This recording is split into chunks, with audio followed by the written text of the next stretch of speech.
要出去干什么？你要出去干什么？出去有危险，不想出去啊！听话，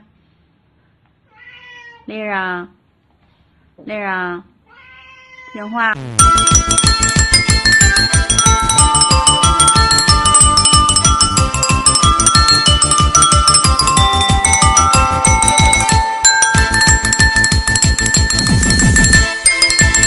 你看看啊，你们姊妹两个都是我生我养的，结果怎么样？你看姐姐过的什么日子？你看你过的什么日子嘛？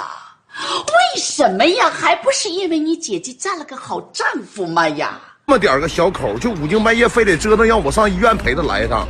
那医生跟他俩这么说的，说你幸亏来的早啊，你要来的晚的话，伤口都愈合。这么点个小口，就5更半夜非得折腾，让我上医院陪他来一趟。那医生跟他俩